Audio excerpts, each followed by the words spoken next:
Good evening. I'm Alan Joines, Mayor of Winston-Salem. It's my pleasure to call to order this meeting of the Winston-Salem City Council and ask the interim city clerk to call the roll, please.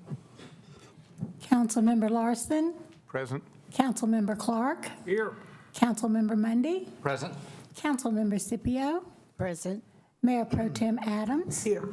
Councilmember Taylor. Present. Councilmember McIntosh. Here. Councilmember Burke. Here. Thank you very much. And would you join the City Council and me in a moment of silence?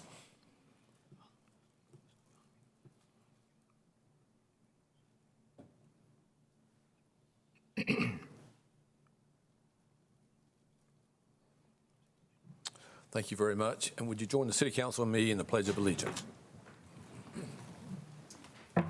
Pledge allegiance To the flag of the United States of America and to the republic for which it stands, one nation, under God, indivisible, with liberty and justice for all. You have to. Thank you. Our Sergeant at Arms tonight is Lieutenant Badges. Thank you for being with us, Lieutenant. Appreciate that very much. Tonight's agenda, I'll go into in just more detail, but we have two honorariums, and want to move those first. And I'd ask the city clerk to read item H1, please. Item H1, presentation of the 2022 Gertrude S. Caraway Award of Merit to the City of Winston-Salem for the rehabilitation of Union Station. Michelle McCullough is going to give us the briefing on this. And before you start, just want to call attention that at the same event, Ms. McCullough received an award herself. The Robert Stiper Award for her work in historic preservation. So we're very proud of you, Michelle. Thank you very much. It was a very big honor, and I wouldn't do it anywhere else but here. All right, so at first we're going to play the video that they played about Union Station. It's only about 2 minutes, and then I'm going to present the award. Winston-Salem's Union Station is an iconic landmark of transportation in what was at the time of its construction, North Carolina's largest city. Opened to travelers in 1926, Union Station was designed by the nationally recognized architectural firm Fellheimer and Wagner in the Beaux Arts style. 3 railroads, Southern, Norfolk and Western, and Winston-Salem southbound, formed a corporation, the Winston-Salem Terminal Company, to build Union Station. Construction was completed with high-end finishes that were typical of train stations of that era. Ornate cast iron entrances, wood pivot doors, marble wainscot, terrazzo, quarry and porcelain tile, linoleum, gold leaf lettering, plaster detailing, and millwork. When rail service to the station ended in 1970, the railroad demolished many original features and sold the building to an auto repair shop, which used the building until 2012. The city of Winston-Salem acquired the property in 2010.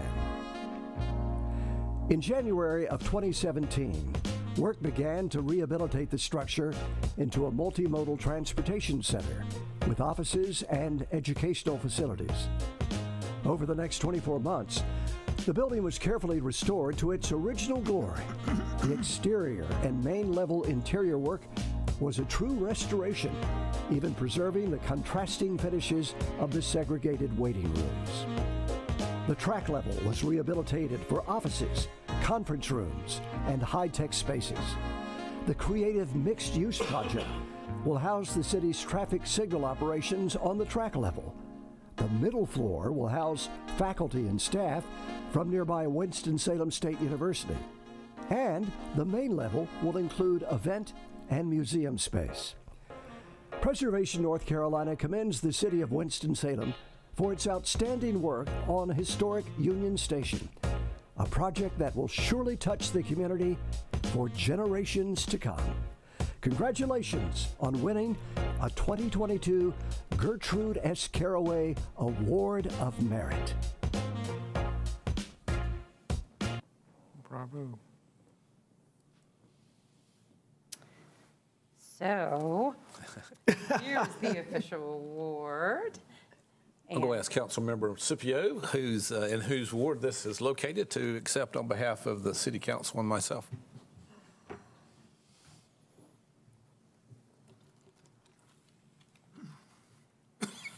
So again, on behalf of Preservation North Carolina, here's the Gertrude S. Caraway Award for Merit in the state. So we were very honored, and then they actually gave this to us, and Mayor Joines was there that evening when they had their conference here in October. So they had, and everybody had a great time, and they just raved about Winston-Salem. And so it was really a very big success. So Thank you, Michelle.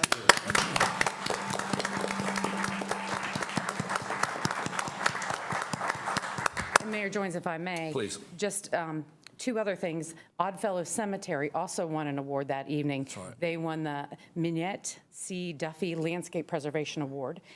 So that was a very big honor for them, and they were there to accept it. And then Renolda House won a Caraway also for their big roof project. So I didn't want to not talk about them. So I'm going to get the other people's up. But thank you very much. Thank you, Michelle. Thank you. And we have item H2, please.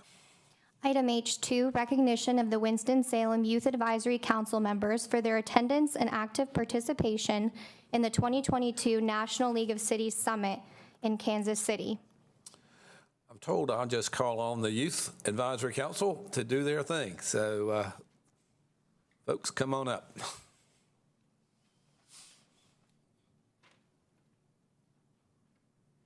Good evening, Mayor Joines, Mayor Pro Tem Adams, and City Council members. My name is Ava Banner, and I'm the Vice Chair of the Winston-Salem Youth Advisory Council. This evening, I am joined by my fellow council members as we are here to update you on our recent trip to the National League of Cities Youth Conference in Kansas City, Missouri. Throughout this presentation, we will be discussing the workshops we attended, the connections we made, and the overall grandiose positive impact that this conference had on us. Every single general session, workshop, closing session, lunch, guest speaker, or casual conversation gave us the ability to recognize, as the Winston-Salem Youth Advisory Council, our potential must not be undermined. We must collectively formulate more support and gain the genuine attention from the adults, not only temporarily, but permanently. We must build the initiative to help the youth become not only the future, but also the now. We represent the goals, ambitions, and drive as youth within Winston-Salem, and we, by all means, will strive to reach that acme. That is why we stand in front of you today. Now, I will hand it over to Jordan Moore to discuss two of the workshops we attended regarding civil discourse and mental health. Good evening, everyone. I am Jordan Moore, historian of the Winston-Salem Youth Advisory Council. Today, I will be discussing the first half of the workshops that we did, which were mental health and civil discourse.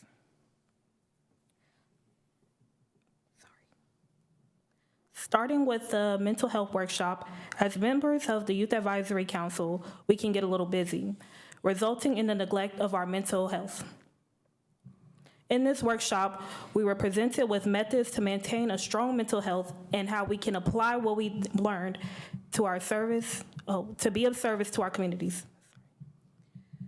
Moving on to civil discourse. In this workshop, we established forms of straightforward communication and reformed talking skills with civility and respect. When addressing present issues, it is important to keep your composure and remain respectful to others. Now I would like to pass this discussion off to a fellow Youth Advisory Council member, Gufran. Okay, thank you, Jordan. Hi, my name is Gufran Abs, Secretary of Winston-Salem's Youth Advisory Council, and I'd like to further discuss how impactful the youth workshops at the NLC conference really were to all who attended.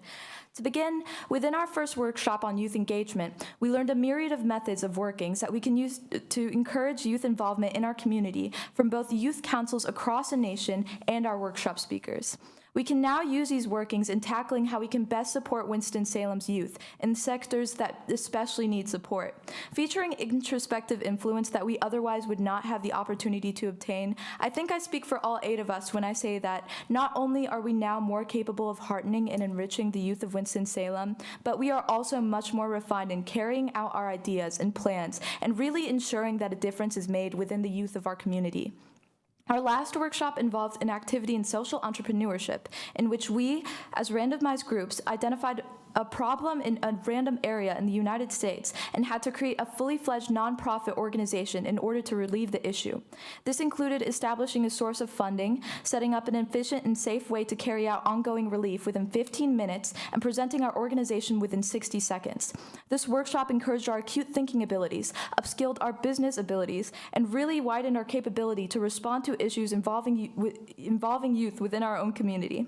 It's safe to say that NLC provided us with invaluable instruction and teachings that we would not be able to retain anywhere else. Instructions like the ones provided within NLC are going to be key in our enhancement of the community for the youth, and continuing such instruction is only going to make your servant Youth Advisory Council's efforts even more effective. I'd now like to pass this over to Jada Taylor for closings. Thank you.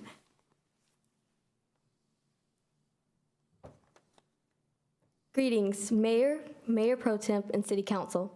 My name is Jada Taylor, and I'm also a member of the Youth Advisory Council. The Kansas City National League of Cities Conference was a great experience for all of us. We were able to connect and network with our peers and elected officials from all over the country. It was exciting to have the opportunity to interact in workshops and learn about different topics and issues surrounding our youth, such as mental health and race relations. None of this would have been possible without your support and the support of our sponsors. A special thank you to Councilmember Scipio for her leadership. Thank you all for allowing us to represent the city of Winston-Salem. Hopefully, we will be able to continue this educational opportunity and get to attend the next National League of Cities in March. Thank you.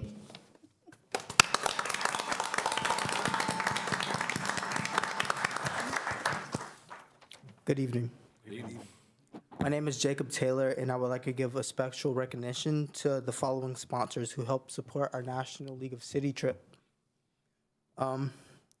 First off, we have Front Street Capital, True Reliant Foundation, Mayor Alan Joins, Stephen Lineberger, Main Fair Street Partners, ROAR, Infield Delegate LLC, Mercedes-Benz of Winston-Salem, Stimmel, Walter Robs, Cahalan, and Pierce Architects, PA, Grubb Properties, Kilpatrick Townsend and Stockton LLP, Mr. Dale Pinillas, Mr. Gray Grayson, and Winston Cup Museum.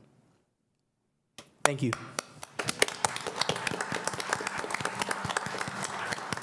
Thank you very much, ladies and gentlemen. Thank you for representing our city in such a wonderful way. Councilmember Scipio, do you want to make a comment?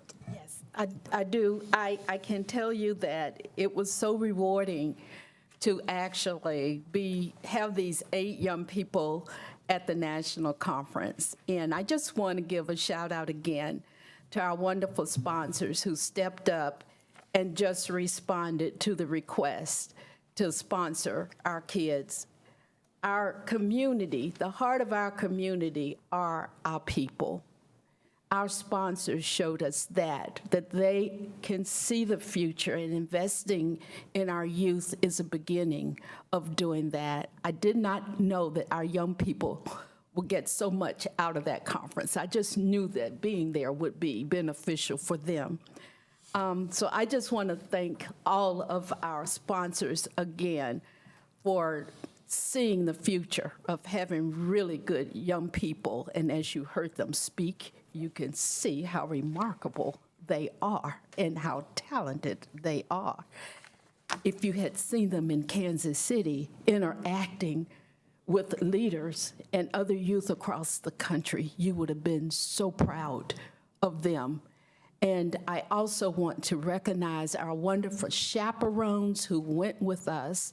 Dr. Pam Peoples-Joyner, please stand up, and Ms. Tanya Banner. They were excellent. I also would like to recognize Miss Sabrina Stowe, who took us to the airport, even though the van could not carry our luggage, and we had to call in a pickup truck. And most importantly, I want to recognize our wonderful staff. Jamie Waldeck, please stand up, Jamie, because without you, our kids would not have looked so wonderful. Listen, every day they were there. They had a different look.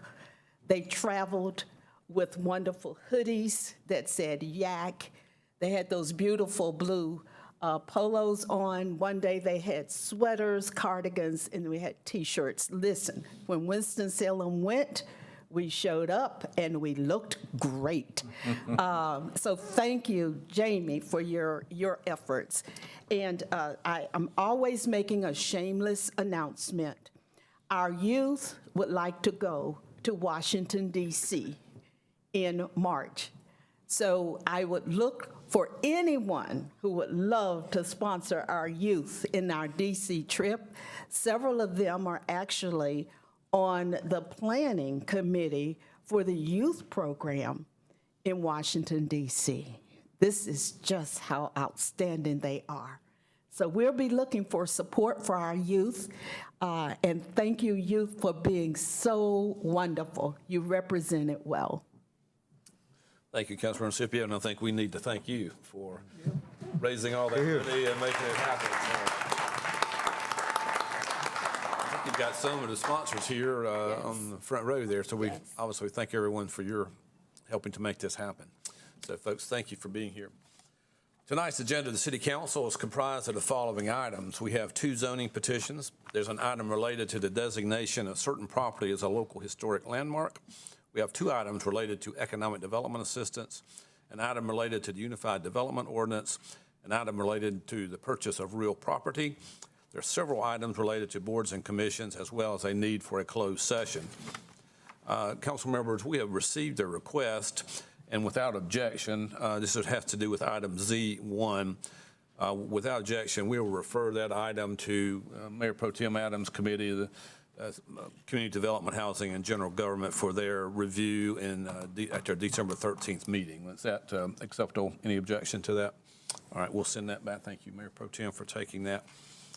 Would also like to say, since we are holding off on that item tonight, the January meetings of the Winston-Salem City Council, as well as the committees, will remain on the same schedule as we are now. We point out that the zoning petitions tonight are listed as public hearings, and when these public hearings are called, persons in the council chamber will be given an opportunity to speak. If no one wishes to speak, I'll close the public hearing and the City Council will consider the item. If there is opposition to a rezoning petition, the proponents and the opponents will each be given 15 minutes for presentation and 3 minutes for rebuttal. If no one wishes to speak, then I'll close the public hearing and the City Council will consider the item. We're televising this meeting live tonight on TV 13, and it will be replayed tomorrow at 9 a.m. and again Wednesday at 9 p.m. Copies of our agendas as well as videos of previous meetings are always available online at the city's website, and just click on the Watch Meetings Online option. So, Ms. Oliva, would you please have item 1, please? Item Z2, ordinance designating certain property as a local historic landmark, Cone Gray House. Public hearing December 5th, 2022, Northwest Ward, recommended by Community Development, Housing, General Government Committee. Ms. McCullough, would you give us a brief summary of this action, please?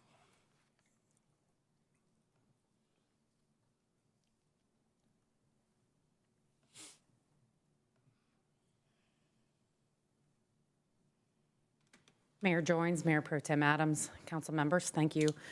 Tonight we have the application for a local historic landmark designation. It is the Cone Gray House at 1121 Arbor Road. The applicants are Arthur J. Everett and Christopher Brian Spees. The tax block, lot, and pin are on the slide. The acreage is about 2.29. They are requesting designation of the complete exterior and interior of the house, the complete exterior and interior of the attached garage apartment, along with the entire tax block and lot upon which it sits, which is set forth in the local historic landmark designation application and report, which is incorporated herein by reference. On your screen currently is a site map showing you the location. There is only one building and then plus that garage, which is attached. So there's no other outbuildings like we do have with some of our other landmark buildings. And there's a photograph in the corner.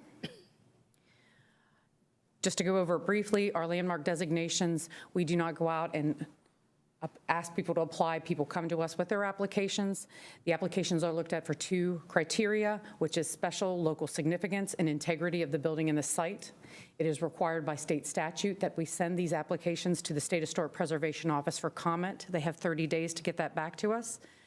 It then goes to the Forsyth County Historic Resource Commission, where they will hear the application and make a recommendation to the appropriate elected body. In this case, the elected body is City Council. And at which time then you would make the designation of that property. If designated, the ordinance then is sent to the county for the tax deferral determination, which is up to 50% of the designated portions and mapping. And then at that point, that is when design review begins by the Historic Resource Commission. So everything that somebody would want to do to this after designated will have to go to the commission and have to apply for a certificate of appropriateness and keep with the standards that are set for landmarks. The criteria for this house has been met for significance and integrity. The Cohen Gray House possesses special local architectural significance due to its refined Georgian revival style, which was designed by Philadelphia architect Charles Barton Keene, and it was built by the Fogel Brothers construction company. The Cohen Gray House is distinct by its scale, sophisticated execution, and setting. The integrity of the building and site, it has all 7 levels of integrity, which are setting, design, materials, workmanship, feeling, and association. Staff did send the application to the State Historic Preservation Office.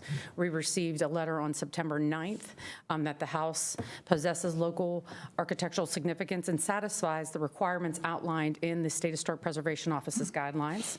On October 5th, the Historic Resource Commission held a public hearing, and the applicants were there and they spoke. The HRC unanimously found that the Cohen Gray House meets the criteria for designation as a Winston-Salem local historic landmark because it has special significance in terms of its architectural importance and possesses integrity of design, setting, workmanship, material, feelings, and association. And it recommends to the Winston-Salem City Council that the complete exterior and interior of the Cohen Gray House and the complete exterior and interior of that attached garage apartment, along with the entire site, that lot, block and lot upon which it sits, be designated. And that is all I have for you, because I know you have a lot on your agenda. The applicants are here this evening. To be respectful of your time, if you have any questions, they'll come up, but otherwise, you know. Any questions for Mr. McCullough? Mayor Pro Tem.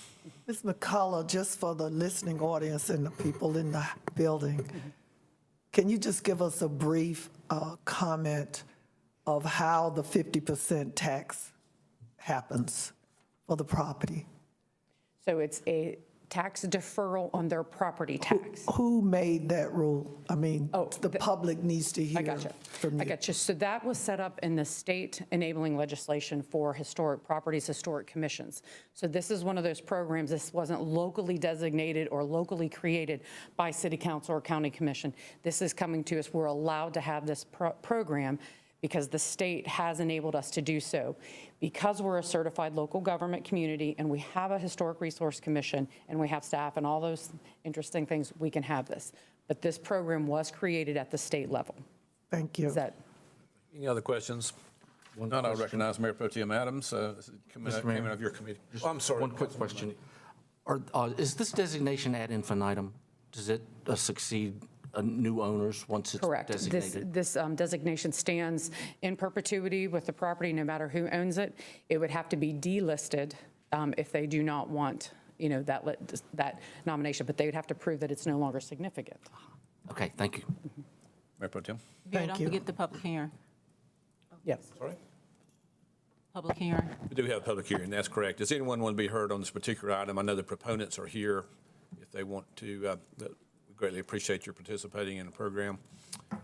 Seeing no one, I declare a public hearing closed, and now we recognize Mayor Pro Tem Adams. Thank you, Mayor. I move for the approval of agenda item Z2. Second. Motion second. Any discussion? All those in favor of this item, please indicate by voting yes. Anyone opposed, vote no.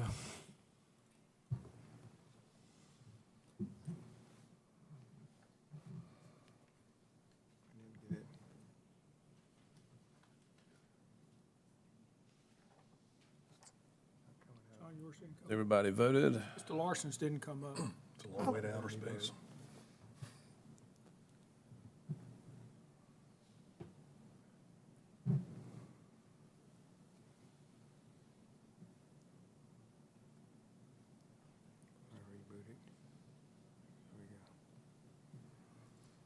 Okay, well, that's unanimous. Thank you very much. Now we'll go to item Z3, please. Item Z3, continuation on public hearing on zoning petition of City of Winston-Salem from RSQ to IP-L. Property is located on the south side of Humphrey Street, west of Free Street, located in the East Ward. Planning Board recommends approval of petition. This item was continued from the August 2nd, October 3rd, and November 1st, 2022 City Council meetings. Thank you. Is there anyone in council chamber who is opposed to this rezoning? There are a number of the proponents that are here to support it. Seeing no opposition, I'll declare the public hearing closed and recognize Councilmember Scipio. Yes, thank you, Mr. Mayor. Could we have a brief presentation? Mr. Murphy. Certainly can. If I can find it.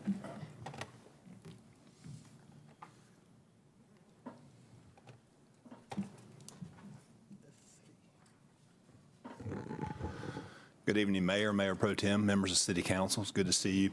This is a petition of the City of Winston-Salem for property owned that we own. It's about 0.52 acres on Humphrey Street.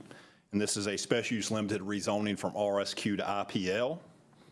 This is the subject property shown on the county's growth management area plan in the urban neighborhood growth management area 2 area. This is a subject property highlighted in yellow, again on at Humphrey Street and Free Street. Subject property outlined on the countywide aerial photos. This is looking towards the site from Humphrey Street. This is one of the shotgun houses that is located on the subject property. This is one of the other structures. This is looking west along Humphrey Street. The site is to the left, and the subject property continues along that frontage. This is looking southeast along Humphrey Street at an adjoining property owner, or an adjoining property. And this is looking across the Norfolk Southern Railroad towards the Research Parkway and US 52 interchange. This is the area plan. It does recognize this as single-family residential. But IP is allowed in, or institutional uses are allowed in IP zoning, in residential areas. And this is, staff does consider this to be consistent with residential use. You do have lots of institutional uses that are located within residential areas. This is proposed to be a low-scale, low-intensity use of a museum. So staff does find this to be consistent. It is consistent with the purpose statement of the IP district. The request is consistent with the recommendations of Legacy, and the proposed uses are complementary with the existing land use pattern. This was heard by the Planning Board back in July. There was one person that was there and spoke in opposition, and they were concerned about potential traffic impacts of having a non-residential use along Humphrey Street. The Planning Board did consider that, but did vote unanimously to recommend approval of this request to Council. Of course, it has been continued a number of times because we had to allow for the possible disposition of property and the agreement with the eventual owner to catch up with this. So that's why it was continued several times. But with that, it was recommended for approval. Any questions for Mr. Murphy? All right. Thank you, Mr. Murphy. I now recognize Councilmember Scipio for a motion. Thank you. I move for approval of, 1, the statement of consistency for the approval of this item, and 2, W-3533. Is there a second? Second. Second. Councilmember Clark. I'm going to be voting for this, but I do want to raise a concern that I see coming. We spent $16, $17 million on Union Station. We just saw some very nice pictures of it. But the top floor is empty. We bought the old bankruptcy court building, and I think it's mostly empty. We're now going to have a very small museum in a little neighborhood. My concern is the proliferation of small projects that all have overhead and an executive director, and the grass has got to be cut, et cetera, et cetera. And I just see an avalanche of fixed costs coming in this area. And if that was up to me, I would have used the top floor of Union Station for a museum and never bought the bankruptcy court. But that was not what this community wanted.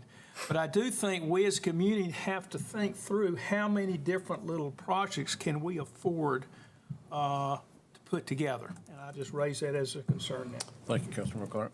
Mayor Pro Tem. Thank you, Councilman Clark. I understand your concern. But if you look at this particular project, again, this is an African-American community of Happy Hill Garden. And it's, ever since I've been on council and even before that, there has been an organization trying to get that area recognized for its historic purposes. Again, we just saw a project just get voted to get a 50% tax cut. And when we have projects like this historically in the African-American community, we don't have many. And as you know, on this council for 13 going on 14 years, I have been pushing our historic commission to go after these types of properties and work with organizations in our community, because we know that Winston wouldn't exist if it hadn't been for the African-American community, not as it is today. And I think it's very important, just like these youth that went to Kansas City, I think it's important that we preserve this history. Now, I think we need to look towards the organizations that are wanting to do this, and we help them no different than we do Old Salem and Bethania and Bethabara and everybody else. I mean, that's just how I feel, but I feel like the organization, Councilmember Clark, is very engaged, passionate, and they're going to do everything they can to make this work. And I don't think if we entrust them or they get it, grass ain't part of the deal. The deal is to make it work as a historic site for people in Winston and tourists just like downtown, that they come to see some of the history of Winston besides other communities. Thank you, Mayor Pro Tem. Councilmember Larson.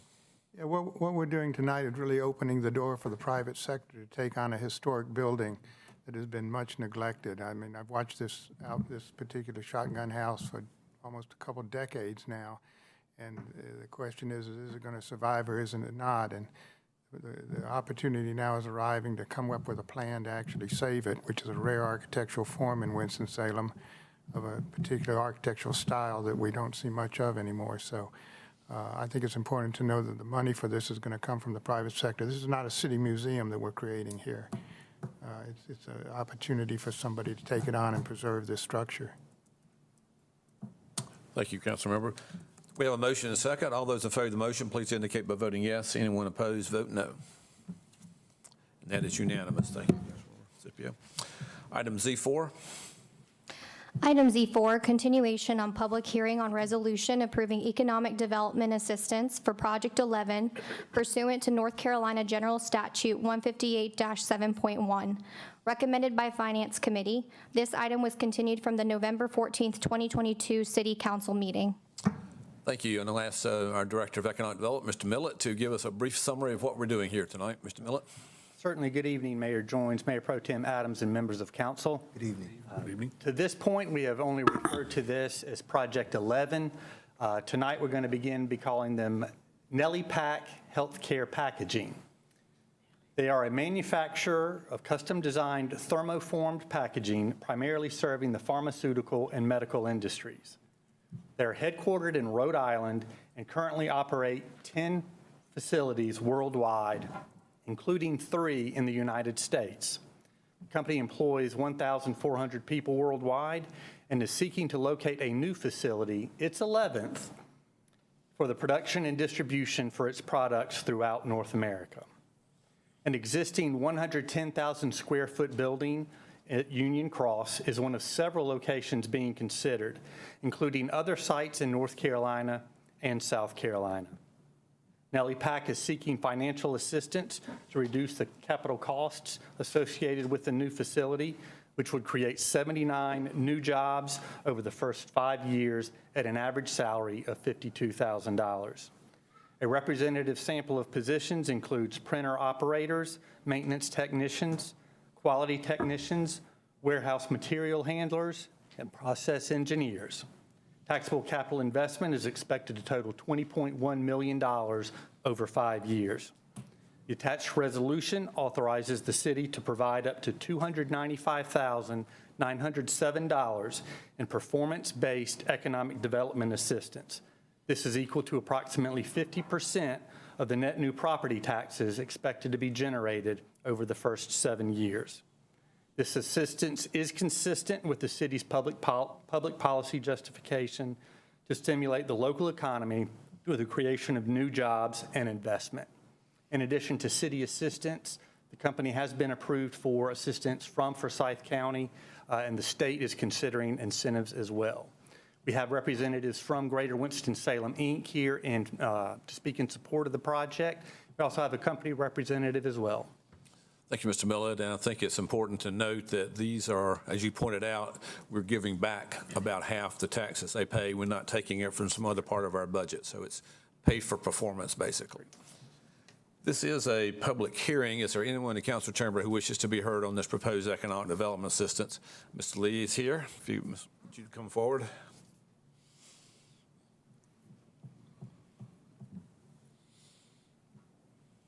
Good evening, Mayor, Mayor Pro Tem Adams, and Council.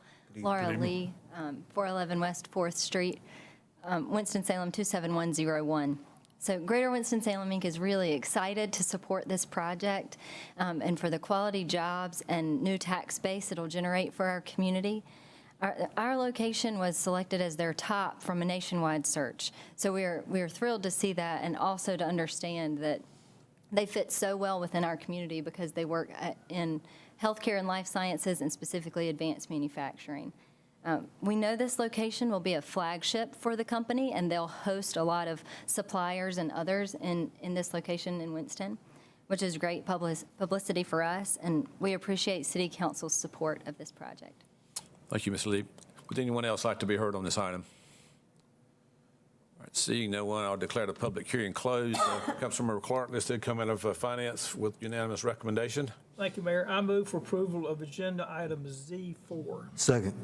Motion second. Any further discussion? If not, all those in favor of the motion, please indicate by voting yes. Anyone opposed, vote no. Thank you. That is unanimous. Item Z5. Item Z5, public hearing on resolution approving economic development assistance for Project Circle pursuant to North Carolina General Statute 158-7.1, recommended by Finance Committee. Mr. Millett, would you tell us about this sweet project? Certainly. Glad to do that, Mayor Joins. This is another economic development project that to this point we have only referred to by project name, which was Project Circle. Happy to announce that it is one of our homegrown companies. It is Krispy Kreme Donuts. As you know, they opened about 85 years ago in Old Salem. They maintain a corporate presence here, as well as a dry mix facility on Ivy Avenue that employs 37 people. They're consolidating and considering expansion at one of its existing facilities to add its Sweet Treats product line. In addition to Winston-Salem, potential locations include Concord, North Carolina, Ohio, and Georgia. They are seeking financial assistance to reduce the project's capital cost. If Winston-Salem is selected, the 37 positions at Ivy Avenue will be retained, as well as 180 new jobs will be created at an average of $17 per hour. Taxable capital investment is expected to total $5.82 million over 5 years. It is notable that all of this investment and the jobs being created are located within the city's neighborhood revitalization strategy area. The attached resolution authorizes up to $156,456 in performance-based economic development assistance. This is equal to approximately 50% of the expected net new property taxes over the first 7 years, a bonus of 10% of the expected net new property taxes based on hiring from within the neighborhood revitalization strategy area, and 50% of the projected sales tax revenue generated by the new jobs over the first 7 years. This assistance is consistent with the city's public policy justification to stimulate the local economy through job creation and investment. As before, we have Greater Winston-Salem here in support of the project. I will add that the Forsyth County did improve incentives for this project as well. The state is also considering incentives.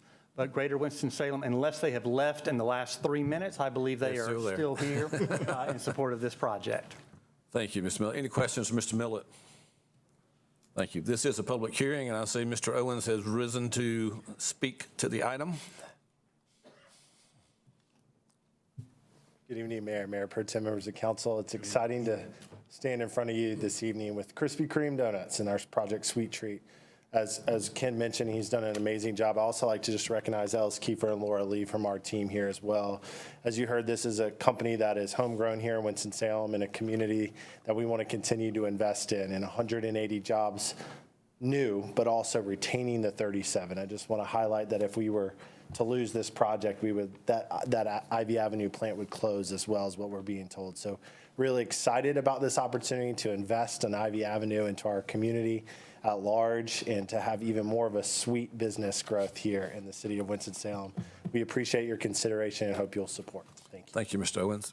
Would anyone else like to be heard on this proposed economic development program? All right, seeing no one, I'll declare the public hearing closed. I bet Councilmember Burke would like to make this a motion, if you don't mind, Councilmember Clark.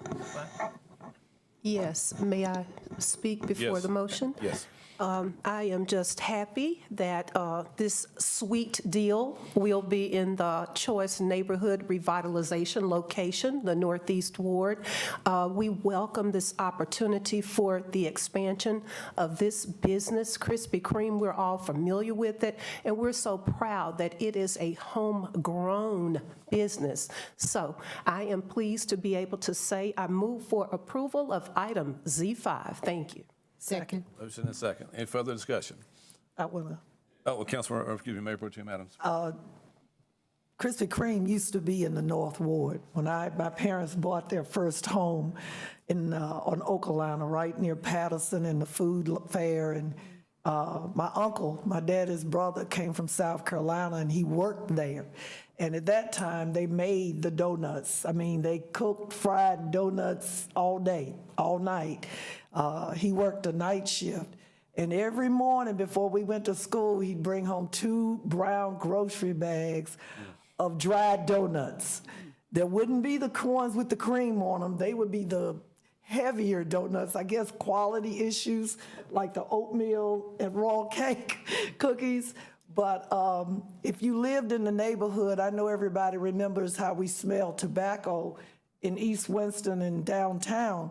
But if you lived over there near the Krispy Kreme plant, you smelled Krispy Kreme 24 hours a day. So again, I'm glad they're staying as well. Wonderful. We do have a motion second. All those in favor of the motion, please indicate by voting yes. Anyone opposed, vote no. And that is unanimous. Thank you, Mr. Millett. Mr. Owens, Ms. Lee, thank you. We'll have item Z6, please. Item Z6, public hearing on an ordinance amendment to the Unified Development Ordinances to add use-specific standards to pesticide, fertilizer, and other agricultural chemical manufacturing, explosives and pyrotechnics manufacturing, and battery manufacturing, recommended by Public Works Committee. The Public Works Committee has been working hard on this over several months. Mr. McIntosh, we thank you for that, and we'll ask Mr. Murphy if you would to give us a summary of what this proposed UDO change entails.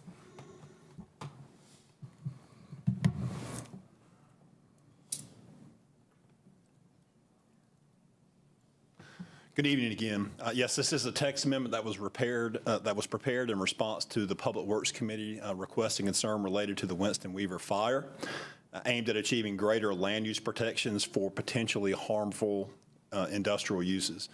So again, that's an important consideration. Of course, from a planning and land use perspective, all we can deal with at the local level is land use regulation.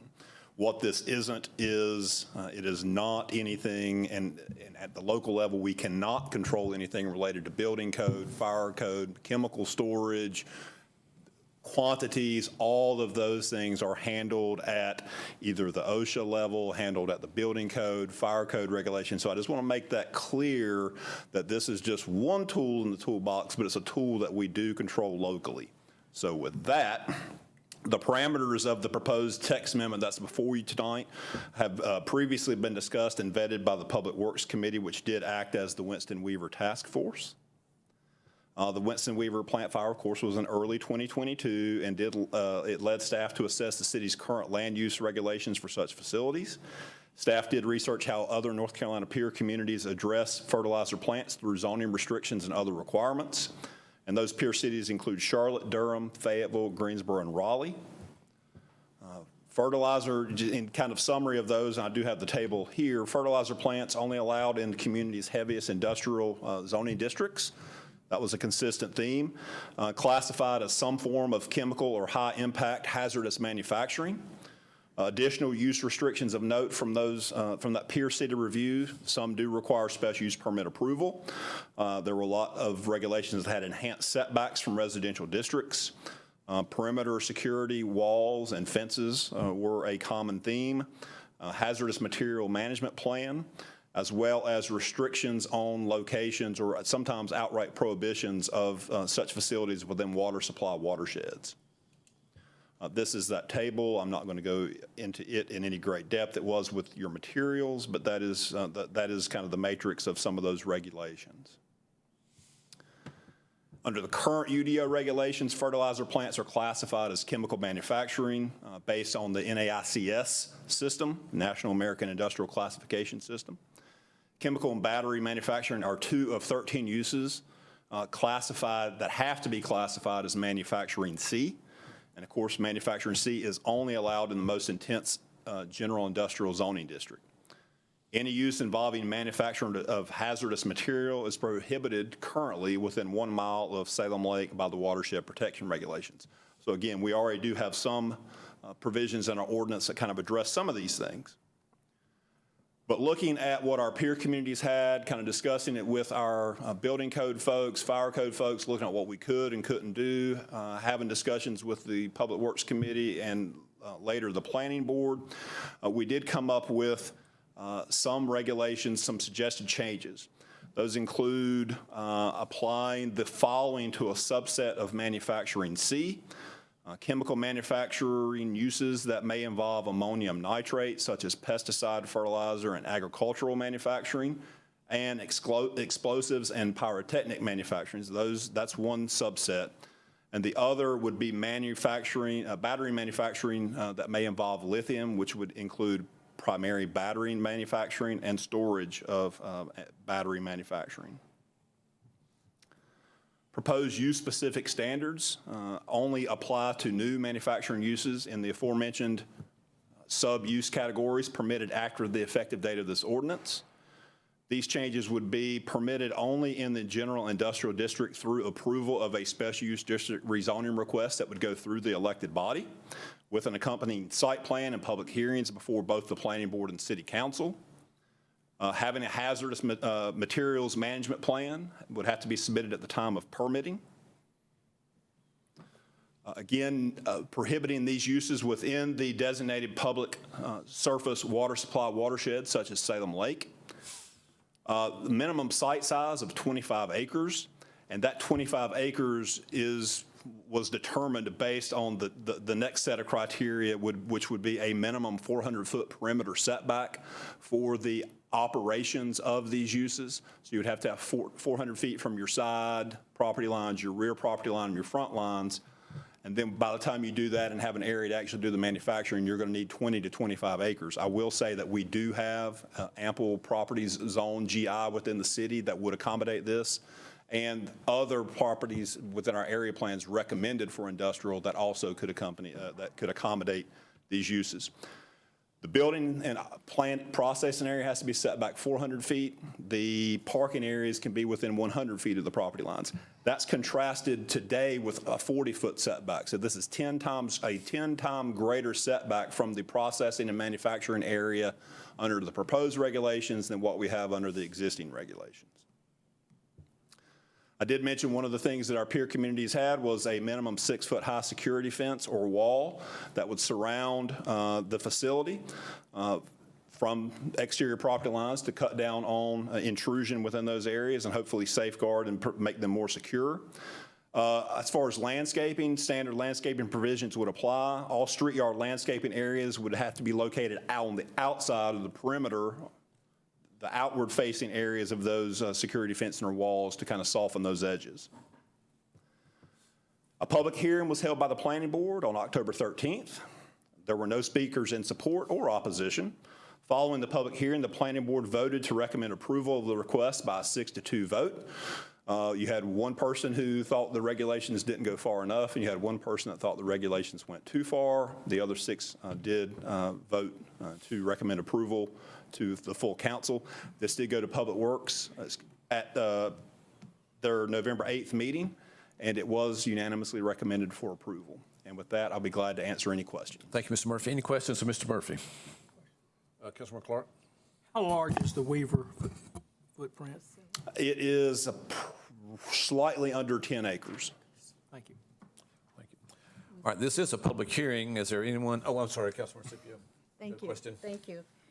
Just for the record, can Weaver rebuild on this site with these current regulations, with these regulations? If these regulations are approved by City Council tonight, they would not be able to. And thank you.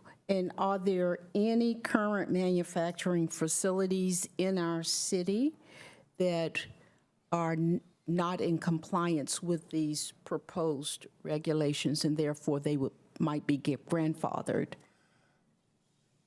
It's one of those things where we don't have the greatest records because, again, a lot of times we don't know what the actual sub-users are, especially for operations that have been operating for decades. We did talk to Greater Winston-Salem, Inc. whenever we were proposing these regulations. We have a couple of places that we think under the primary battery manufacturing that may be impacted, but at most it was one. And again, I think in that case, they are already on a site larger than 25 acres. It just, they may not meet that perimeter setback. Thank you very much. Councilman Mundy? Thank you. I'm looking at the comparison chart with other cities. I don't see everything that we discussed, but would any of these measures make us less than competitive when we're looking at bringing manufacturers in vis-a-vis our regular competition within the triad? Again, that's one of those things that's hard to answer definitively. In our discussions with Greater Winston-Salem, Inc., they did not seem to think that these would be overly burdensome or onerous. I know that Greater Winston-Salem, Inc. is talking to some folks for some primary battery manufacturing, at least ancillary, as a result of the mega site. And again, it's my understanding it hasn't been anything to date that has scared anyone off. Thank you. Thank you, Mr. Mundy. All right, thank you. This is a public hearing. Is there anyone in the council chamber who wishes to be heard on this proposed UDO change?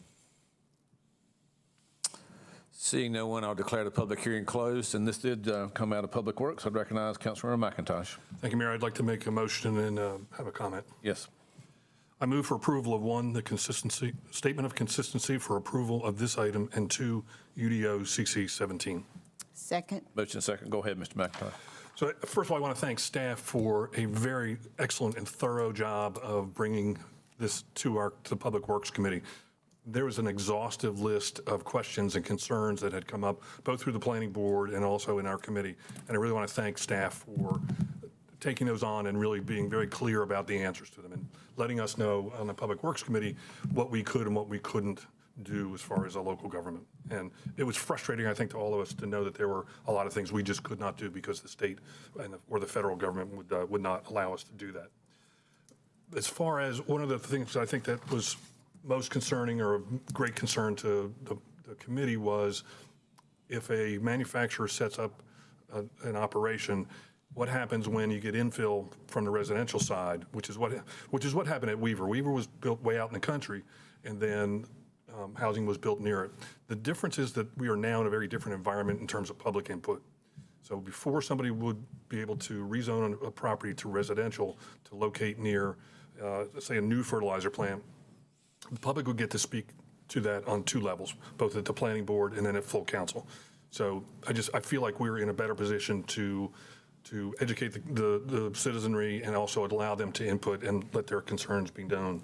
The last thing I want to say is that we looked at this as one step of what we can do. We did not look at this as closing the door on this investigation. We want to make sure that we leave this open.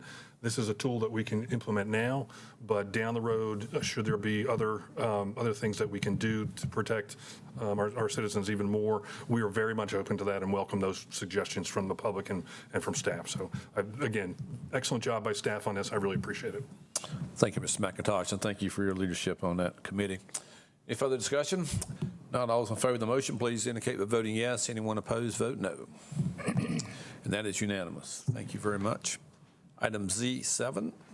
Item Z7, public hearing on zoning petition of Spear Cherry Street Holdings LLC from LO to CB.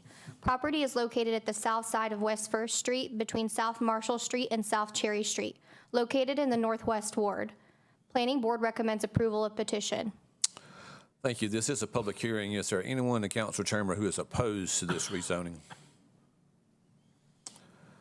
Seeing no one, I'll declare the public hearing closed, and I'd recognize Councilmember McIntosh.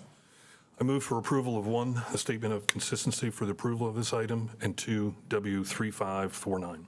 Second. Motion second. Any further discussion? Not all those in favor, please vote yes. Anyone opposed, vote no.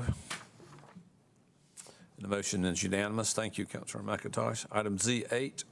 Item Z8, resolution authorizing publication of offer to purchase real property by negotiated offer, advertisement, and upset bid procedure for 2530 Pittsburgh Avenue, located in the North Ward. Thank you, Ms. Tony. Would you give us a brief summary of this action, please? Yes. Good evening, Mayor, Mayor Pro Tem Adams, and members of the City Council. The city and county they're jointly own a property at 2530 Pittsburgh Avenue. This property used to be run by Northwest Child Development for the purpose of child care. At the event of bankruptcy, the property reverted back to the city and the county. So we jointly own the property. We did an assessment of the building. This building is between 25th and 27th Street near the fairgrounds, resides on Pittsburgh Avenue, but the building is in bad condition. The county did an assessment, and it's estimated that the repairs needed would cost just as much as the value of the property. Since that time, we've received an offer from Boston Thurman Community Network on purchasing this property for the purpose, also public purpose. They do a lot of work around housing, affordable housing, with the model of purpose-built communities. So they are interested in purchasing the property at this point because if they invest in upfit of the property, they would like ownership. So they have submitted an offer of $100,000. The tax value is $204,000, but because of the repairs, they thought that $100,000 was reasonable. This item will also go to the county commissioners for review in the next week or so, and there feels to be support on the county end as well. And so this resolution would need to be advertised and a potential upset bid, but this is the request for this council item. Thank you, Ms. Tony. Any questions for Ms. Tony? Thank you. Mayor Pro Tem, this is your award, obviously. If you're ready for a motion. I'd like to make a comment before I make the motion. Again, this is an effort that has been worked on, I guess, since 2015. The Boston Thurman neighborhood got the purpose-built designation in 2017. And they have been working to engage the community to build capacity and involvement. But one of the things that came out of the purpose-built issuance, I'll say, was that the community, one of the main needs of a purpose-built community is education. And the organization felt like that the community needed to start working on trying to have a community center that provides childcare and other things. That particular building, as Ms. Tony said, belonged to the Northwest Child Development for many, many decades. Many of the children, even when I lived, my parents still lived in that area. My nieces, they attended that daycare. So when it closed more than a decade ago, it became blighted and other things taking place there. And the community voted that they wanted to pursue trying to retain or attain that building and that property. It's a beautiful site. If you'd seen it back in the day, it's green grass, the children, the neighborhood, right there at 25th Street, as Ms. Tony said. I move for approval of agenda item Z8. Is there a second? Second. Thank you. Any further discussion? None. All those in favor, please vote yes. Anyone opposed, vote no. And that is unanimous. Thank you, Ms. Tony and Mayor Pro Tem. Item Z9. Item Z9, Mayor Joins's recommendations for appointment to the City County Utility Commission, Calvin McRae II, term expiring June 2024. Is there a motion? I move to approve. Second. Motion is second. Any discussion? All those in favor of the motion, please indicate by voting yes. Anyone opposed, vote no.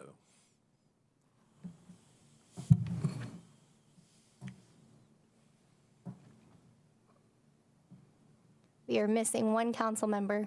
Councilmember Taylor? My vote is yes. Okay.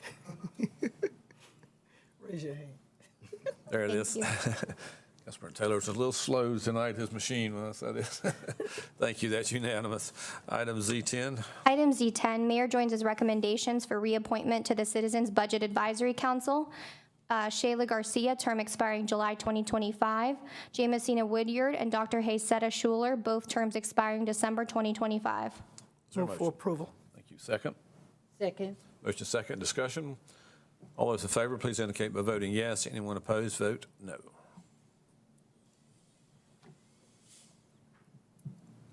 That's unanimous. Thank you, council. Item Z11. Item Z11, Mayor Joins's recommendation for appointment to the Community Sustainability Program Committee, James T. Mitchell, in the category of Forsyth Technical Community College, term expiring May 2023. Move for approval. Second. Second. Thank you. Any discussion? All those in favor, please indicate by voting yes. Anyone opposed, vote no. And that is unanimous. Thank you. And item Z12. Item Z12, Mayor Joins's recommendation for appointment to the Community Agency Allocation Committee, Brenda Sloan and Mildred S. Wood, both terms expiring November 2023. There's a motion. Move for approval. Thank you. Second. Motion second. In discussion. All those in favor, please indicate by voting yes. Anyone opposed, vote no. And that is unanimous. Thank you, council members. And then the public comment period. This is a time once per month that we invite citizens to address me and the city council on matters that are germane to city government. We'd ask speakers to limit your comments to 3 minutes, and if you would, please give your name and address for the record. First person signed up is Carolyn Highsmith. If you would please come forward.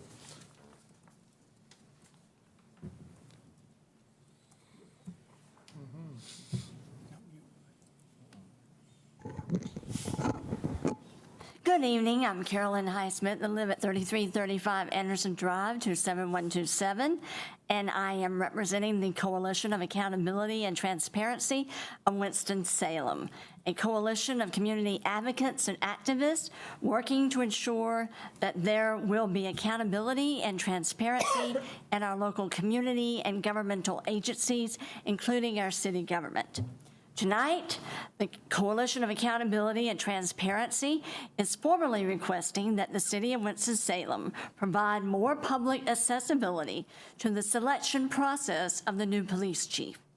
To accomplish more citizen input into the new police chief selection process, our coalition is requesting that the city hold at least 2 public input meetings with the final cut of semifinalists in mid-January 2023, where at least one of those meetings is held in a high-crime community area of the city and before the 3 police chief finalists are selected.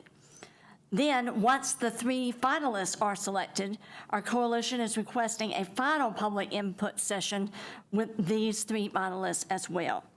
So in summary, our coalition is requesting at least 2 public input sessions with Q&A from the community with the last cut of new police chief semifinalists and at least 1 public input session with the 3 final police chief candidates.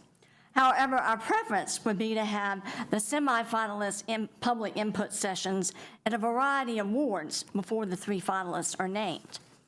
Our coalition believes that it is critical that there is community engagement in the new police chief selection process so that a variety of citizens can ask questions to the semi-finalist candidates and even provide feedback to the city regarding their new police chief preferences before the 3 police chief finalists are named.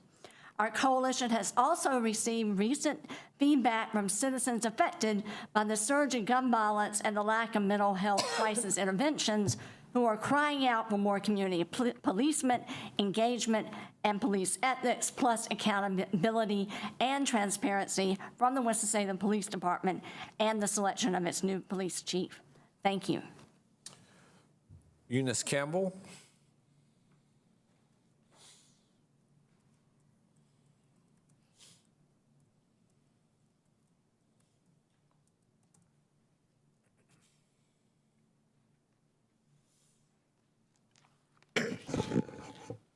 Eunice Campbell, 5743 Antietam Drive, 27106. Good afternoon, Mayor, Mayor Pro Temp, City Council. Good afternoon. In an attempt for transparency, I'm going to read the email that was sent to the City Council today. The Coalition for Accountability and Transparency of Winston-Salem vehemently opposes the 12.5/2022 Agenda Item Resolution Z1-220710, considerations of items being related to the City Council and committee meeting times, which you have postponed, and we do appreciate your consideration. But we need to make sure that our feelings on that subject is transferred to you.